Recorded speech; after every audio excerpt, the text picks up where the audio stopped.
This conference was the first time we've ever done it virtually. We had talked about it for a while, and there aren't many silver linings to this pandemic, particularly in aging services, but it sort of pushed us into the virtual world, which was good. Welcome to the C3 Podcast, Conferences, Conventions, and Continuing Education, presented by Engineerica Systems, a resource for our current clients and prospective clients with industry news, event expertise, and innovative technology. And we are your hosts. I'm Janelle Connor, an educational events planner, along with Asher Lazo, our conference tracker technology expert. Hello.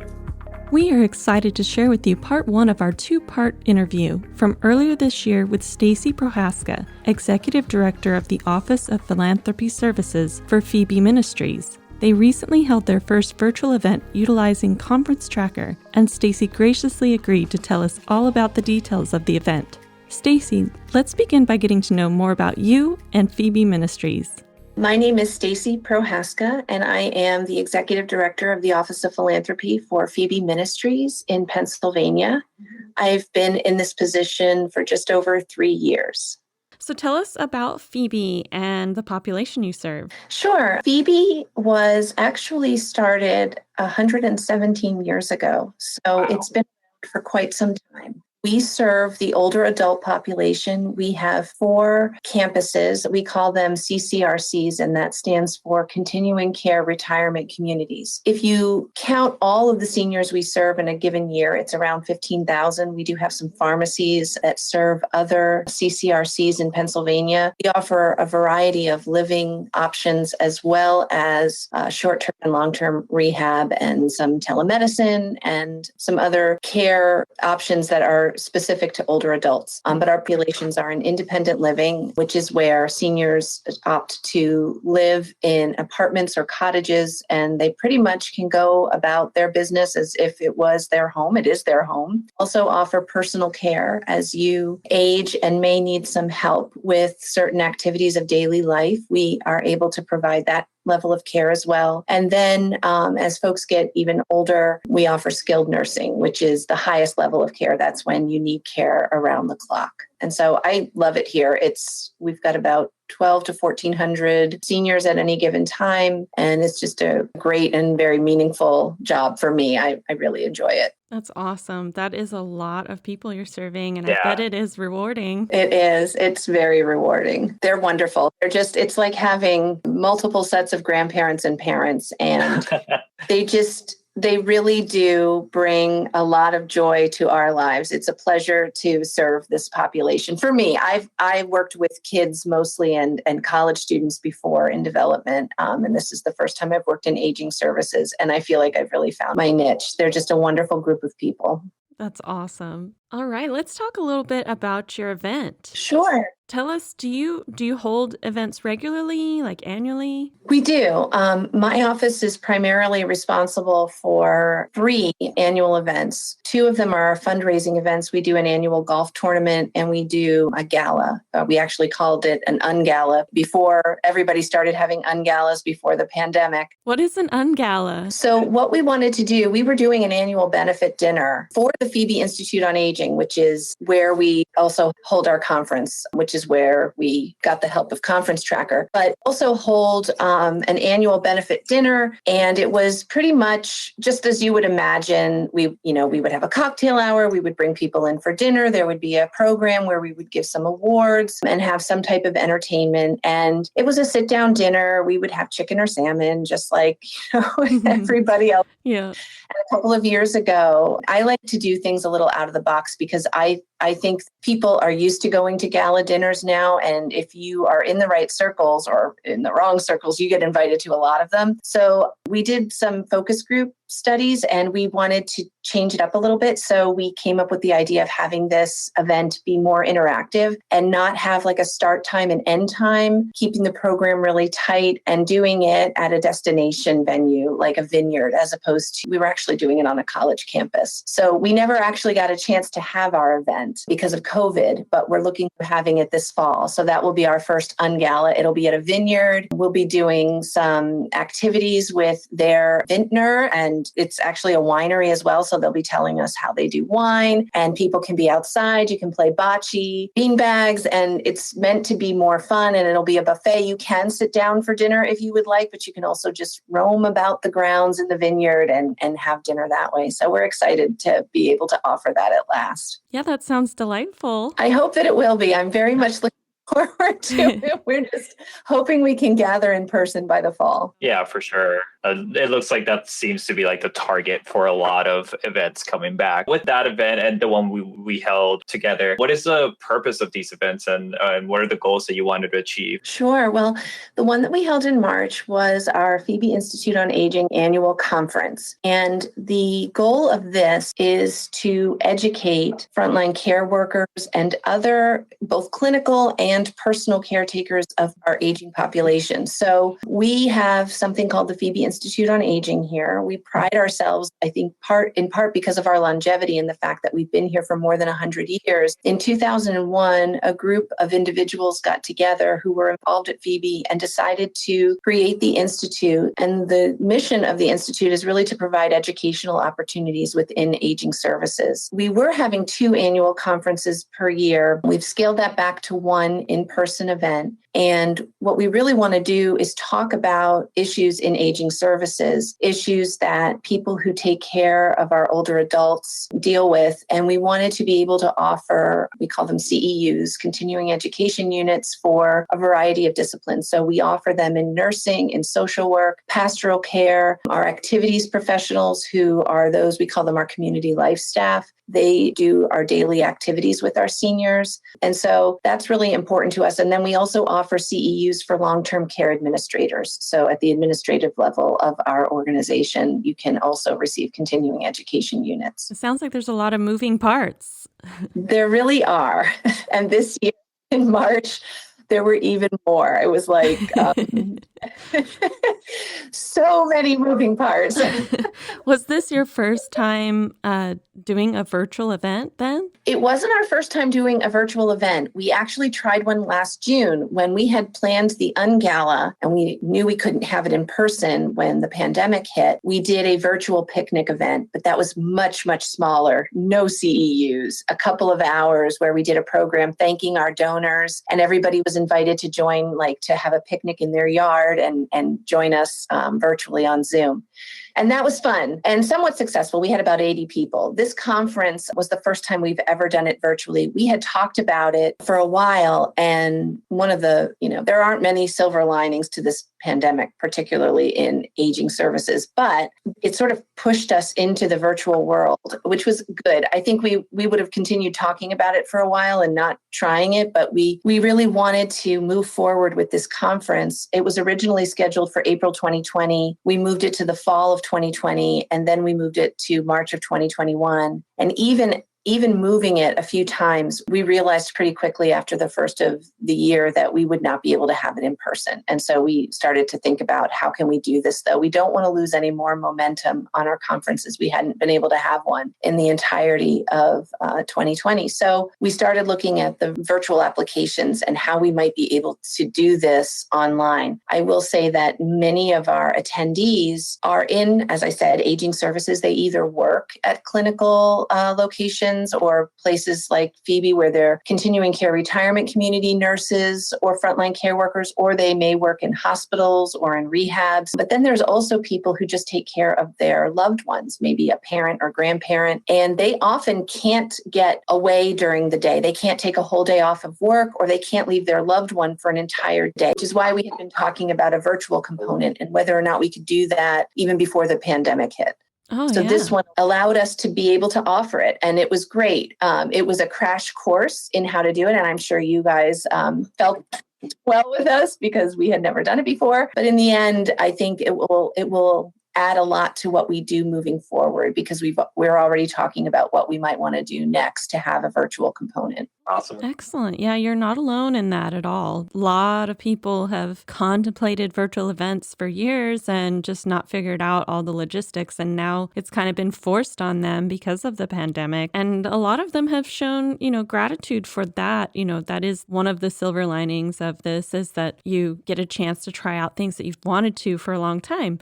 So that's exciting. Yeah. Yeah, for sure. And then it's also, like you said, kind of reaching to a wider audience that sometimes can't get away for the whole day for a conference on site. So the fact that a lot of people were forced to go virtual actually does open up more opportunities for people who in general, even before, could probably not attend, can still attend, whether it's I can just hop in whenever I can or watch later in an on-demand thing. Maybe someone that can't fly out or international even. It does really reach out to more people like that. It does. And for the first time, we had people, I think we've probably had some people from New Jersey before, but because New Jersey is not far from us, the border, we're on the east coast of Pennsylvania. But for the first time, we had out-of-state registrations from as far away as Texas, Missouri. Somebody registered from the Villages at Florida, which is a huge CCR complex down there. Oh, we know. New Hampshire. We know about them. They're just a couple hours from us. I'm pretty sure it's its own city. Yes. It's a big place. Yeah. So we were really happy to see that. I don't think that they could get CEUs in Pennsylvania, but they were able to join us. We had told our speakers, our workshop presenters, to please reach out to their networks and let them know that this was happening. And so we were fortunate to have, multiple states represented. Our footprint widened in Pennsylvania because we were able to have people from fairly far away. I mean, even, the west coast of Pennsylvania is fairly far from the East Coast. Yeah, it's a 5 or 6 hour drive. People did not have to do that this time. Exactly. So I know Asher, he was very involved and he got to watch the event and get to know some of what you were doing. And he was very impressed with Dr. Ruth. I was. And he wanted to know more about how you acquired her as a guest speaker and how do you even choose your speakers for the event? And then how did you go about securing her? Sure. Well, the Phoebe Institute on Aging has an advisory board and a couple of subcommittees, including a program committee. And pre-pandemic, before we ever knew that a pandemic was coming, we had talked about the baby boomer population. So I think a lot of people do realize this now, but we sort of call it, I think it's been called the Silver Tsunami that's happening in the United States, and that the baby boomer population has started to turn 65, which is, most commonly known as retirement age, although I would argue a lot of people are not retiring that young anymore.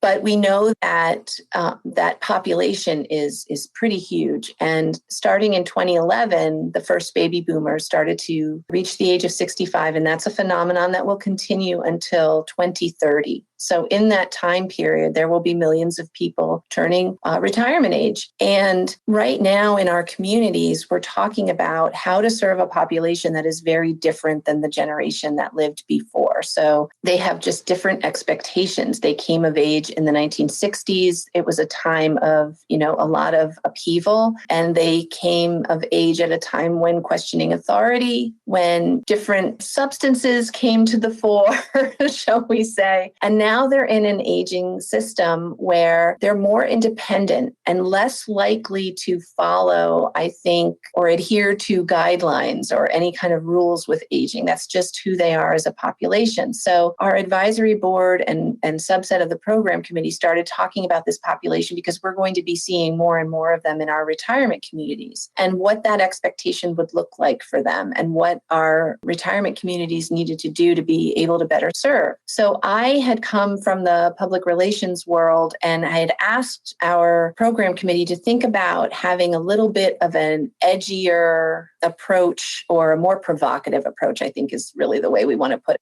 Really want to be edgy, but we want to attract people to our conferences. And we had done conferences like Understanding Mental Health and Older Adults. And those were great conferences, but I wanted to attract a wider audience even then. And so we were talking about calling this conference Sex, Drugs, and Rock and Roll, Baby Boomers and Aging.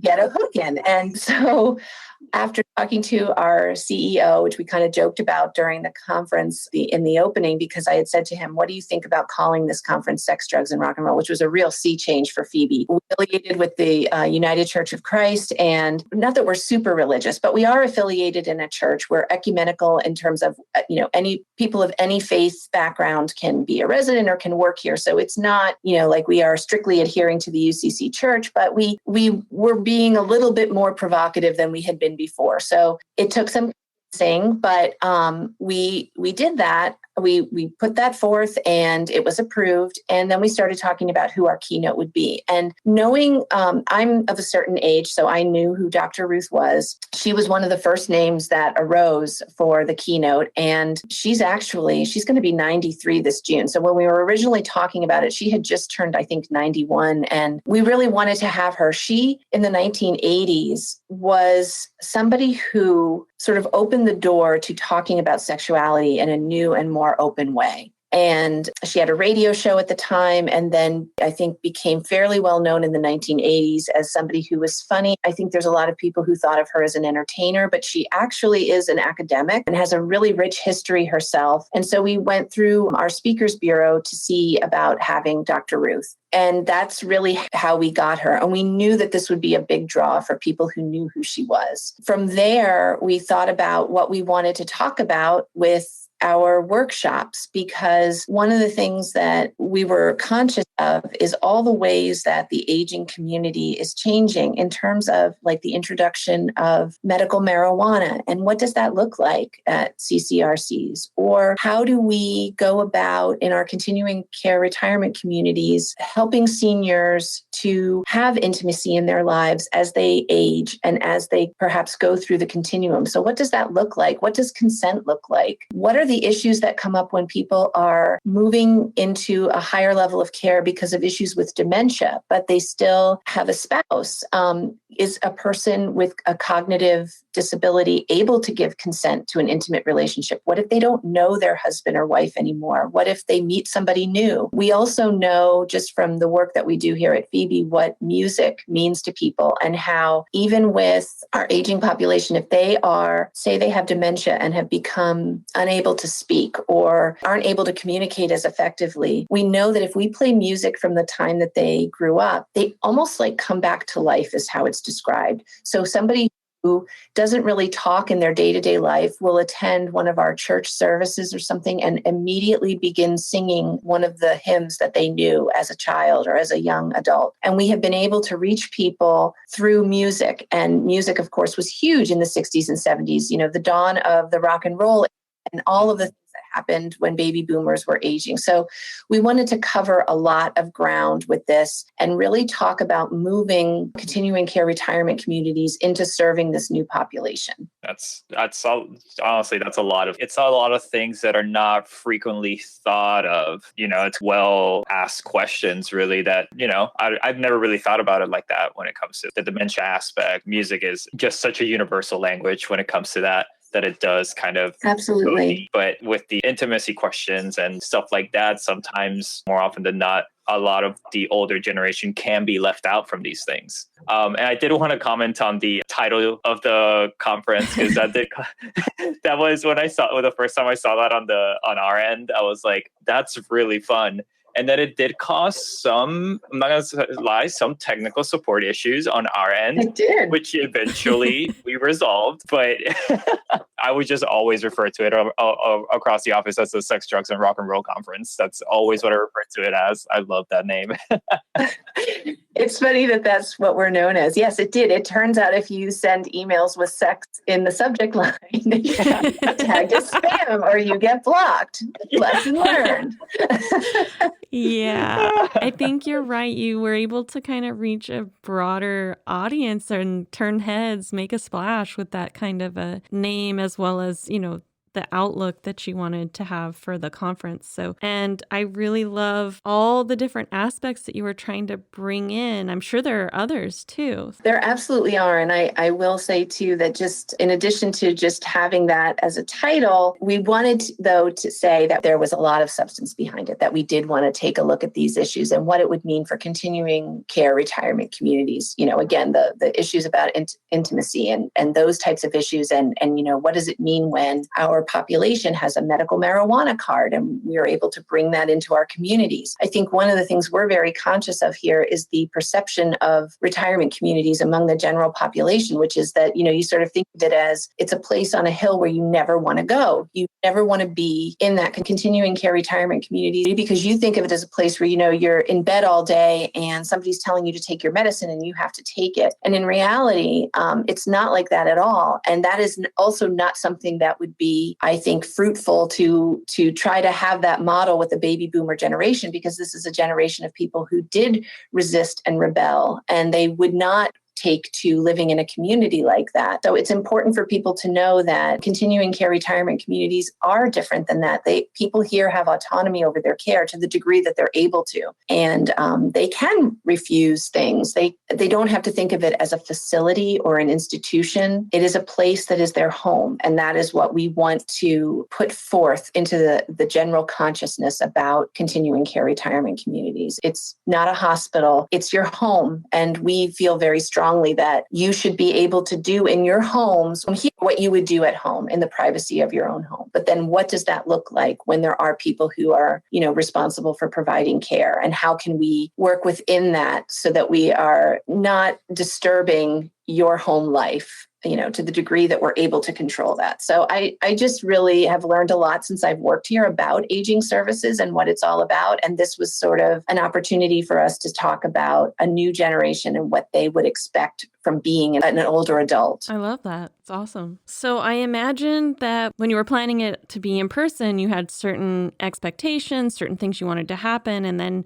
moving it to a virtual format, your needs probably changed a lot. And so we're wondering what kind of challenges you identified as things you needed to take care of to move to a virtual format, and what did you turn to? What solutions did you find to those challenges? That's a really good question. And it was, once we made the decision to go virtual, one of the biggest concerns we had was, will people still come? Like, there's a difference between seeing Dr. Ruth in person for those, for whom she means something to them, to having them come online and see her. One of the things that we talked about early on, and I know Asher was a part of these conversations, was I really wanted to have a live event with her. I didn't think that the audience for Dr. Ruth would be as large if it was a pre-recorded event. When we first were going to have conference in April of 2020, we had already started doing press about 4 to 6 months before. And so we had an interview with her in our local newspaper, and our phone started ringing. People really, really wanted to see her. And so having her on a screen, we worried that not as many people would be interested. So one of the things, just knowing how irreverent in some ways she is and how funny she is, we talked about having her be live. But again, that brings its own set of challenges. What does that look like to have her live? And then the other piece that we were most concerned about, equally to our keynote, was how are we going to do CEUs? Because the requirements to get them are so strict. And some of our granting organizations who give out the CEUs are very strict in what they allow us to do and not to do. And I know at a live conference, we are signing all day long, verifying that people have been in the workshops that they said they were going to be in, that they completed the full workshop. They have to fill out an evaluation in person before they can get their CEUs. So there was a lot of logistical questions on how are we even going to do that? How can we control what they're doing at home if they're watching from a screen? So those were, I think, the two primary considerations that we had. Yeah, we've been in this business for a while, and that is a huge deal for all of our clients that are giving continuing education credits of some sort, is that tracking piece. So that is actually why Conference Tracker was built, was because someone came to us who had an event that needed to track these things, and we took some of our other software and morphed it to fit the conferencing needs. So I'm excited that we were able to hurry and get on board with the virtual tracking of when does someone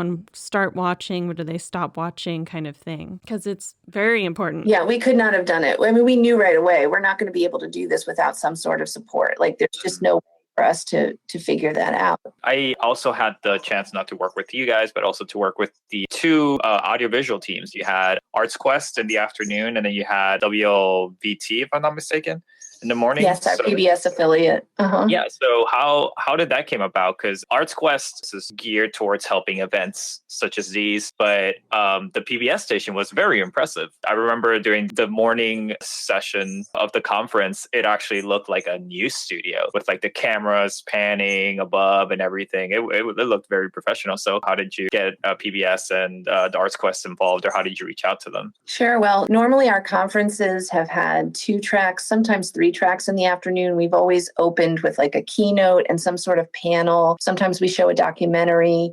we do like an experience in the morning that has all of the conference attendees there. And then they break out for the afternoon to follow tracks or not. You don't have to necessarily follow one of the tracks if you're interested in other sessions. So we, knowing that this was going to be more tracks, and also we added a fourth track for reasons that I don't even really know. It just sort of organically came about like, hey, let's do something on seniors and wellness. Okay, because baby boomers are interested in wellness. So somehow what started out as like two conferences a year with 2 tracks ended up one with 4 tracks. And we had, I think I had said that we had been using a local college as our venue for all the prior conferences that I had been in attendance with since starting here. So we hadn't always had a celebrity keynote like Dr. Ruth. And because the phones were ringing, we decided to look for a larger venue. And that's how we ended up at ArtsQuest. They could just handle a bigger group when we had the entire group together for the morning. And then they had many more breakout rooms than the local college did. ArtsQuest is part of our sister city, Bethlehem, Pennsylvania. And it's really a neat atmosphere. The whole area is built around what used to be called the Bethlehem Steel, where my grandfather actually worked. They were a steel company that shut down, I honestly don't know when, but it was at least a couple of decades ago. And the factory, the manufacturing plant is still there. It's huge. It's got all these, really cool towers and all kinds of, it looks like a steel factory behind you. And so they repurposed that whole area to be sort of like a mini downtown venue. ArtsQuest is part of that. And ArtsQuest can hold a lot more people. They have a huge banquet hall that can hold people for like the morning part where everybody at the conference is together. They have a lot of breakout rooms where we can have workshops. There's a restaurant there. When you go outside at ArtsQuest, you can walk down. There's like a mall. There's a casino. There's all kinds of things going on there. And we had the conference at ArtsQuest long ago before my time at Phoebe. So we went back there, and right next door, when all of this was being created down around what we call now the steel stacks, PBS, WLVT rather, our PBS affiliate, moved down to where the steel stacks was. So they are right next door to ArtsQuest. So we had already been looking at ArtsQuest, and I really have to credit 2 people on the Philanthropy team for thinking about PBS. Because it was right next door, ArtsQuest had mentioned, well, maybe you might want to reach out to PBS and see, if they might be interested. So somehow this all came together to us putting on the morning in a live show. I just want to stress that I just wanted Dr. Ruth to be live because I didn't think that enough people would be interested in coming to hear a pre-recorded session with Dr. Ruth. But the next thing we knew, we were developing a live show for the morning, for lack of a better way to put it. So we did have a panel discussion with the Pennsylvania Secretary of Aging, a gentleman named Robert Torres. He was never going to be in person at this conference once the pandemic hit. His office was like, no, he needs to be safe, and the senior community is being hit so hard by the pandemic that he's not going to travel anywhere. We were able to use the studios at PBS to socially distance some of the stuff that we wanted to do in the morning. And somehow from there, that morphed into, well, let's go down to the TV studio and see if they would be willing to let us do it like a newscast in the morning. So the CEO of Phoebe, his name is Scott Stevenson, and I did like a little morning show. They gave us like their news desk. It was really cool. And the next thing you know, like now we have cameras and we're going to show a documentary, and then we're going to have a local professor talk about the generation, the baby boom generation, and all of that is going to happen in the studio. And then, why don't we have the studio next door to do the panel discussion? And well, you know what? We're really going to need a green room. That's so cool. And then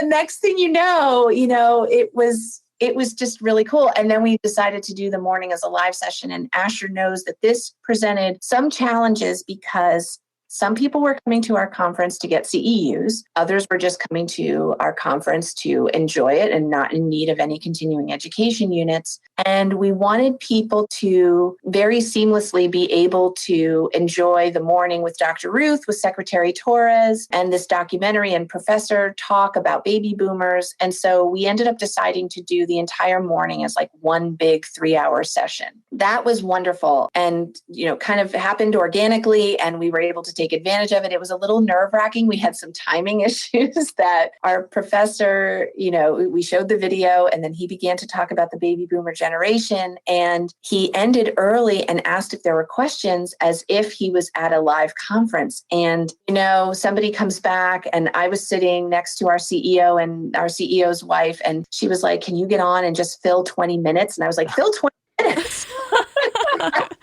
Wow. She's like, just start asking him questions. So I got up because we had 20 minutes to fill before Secretary Torres would be ready. So I kind of got up, they put me on camera. And the next thing I know, I'm trying to just think of questions. That was, but in the end, it all worked out. And I think that it lent itself to some of the fun of the day to see it like this. We were not on television, which we kind of about because we felt like we were just online, but it had a bigger feel to it because we were in a TV studio and filming it as if we were, on TV. That's really neat. It was super cool. When I was seeing, like, whenever you would transition into another part, like they would do that pan away, like in the newsroom when they're just like ending the show and the camera's up above and you can see the entire studio.